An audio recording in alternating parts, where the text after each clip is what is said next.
গত বছর ৫ই আগস্টে পুলিশ হত্যায় সেনাবাহিনীর সরাসরি জড়িত থাকার প্রমাণ পাওয়া গিয়েছে। এমনটাই দাবি করেছে রাশিয়ার একটি গণমাধ্যম। সেনাবাহিনীর হুকুমেই জুলাই সন্ত্রাসীরা থানায় হামলা করে এবং পুলিশ সদস্যদের প্রকাশ্যে সেনাবাহিনীর সামনেই হত্যা করে। সেনাবাহিনীর সদস্যরা পুলিশ হত্যাকারীদের প্রোটেকশন দিচ্ছিল।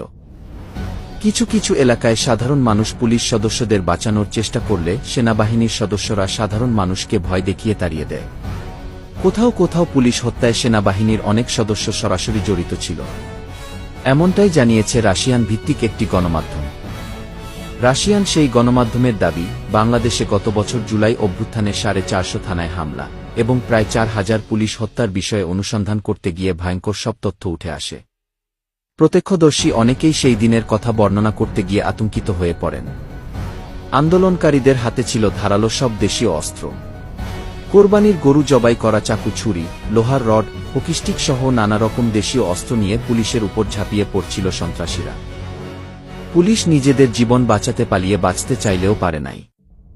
এমনকি পুলিশ নিজেদের জীবন বাঁচাতে যখন অস্ত্র হাতে নিয়েছিল তখন সেনাবাহিনীর কিছু সদস্য পুলিশকে লক্ষ্য করে গুলি ছুড়ে।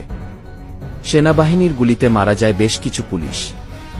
কোথাও সেনাবাহিনীর সামনে পুলিশদের পিটিয়ে কুপিয়ে হত্যা করার পরও সেনাবাহিনী চুপচাপ দাঁড়িয়ে দাঁড়িয়ে দেখছিল। একজন প্রত্যক্ষদর্শী জানান, পুলিশ যখন সেনাবাহিনীর কাছে আশ্রয় চান তখন কয়েকজন সেনা সদস্য পুলিশকে মারেন, রাস্তায় ফেলে বুট দিয়ে আঘাত করেন। রাশিয়ার গণমাধ্যমের দাবি, 4000 পুলিশ হত্যায় বাংলাদেশ সেনাবাহিনী সরাসরি জড়িত থাকার অনেক তথ্য প্রমাণ থাকার পরও সরকারের পক্ষ থেকে কোনো ব্যবস্থা গ্রহণ করা হয় নাই। বাংলাদেশ সেনাবাহিনীর ছত্রছায়ায় জুলাই আন্দোলনের আড়ালে পাকিস্তানের জঙ্গি সংগঠনের প্রায় 80 জন জঙ্গি সরাসরি মাঠে ছিল। তাদের কাছে ছিল ভারী সব যুদ্ধাস্ত্র। 5ই আগস্ট শেখ হাসিনা সরকারের পতন না হলে এইসব জঙ্গিরা সশস্ত্র যুদ্ধ শুরু করত, এমন তথ্য প্রমাণ পাওয়া গিয়েছে।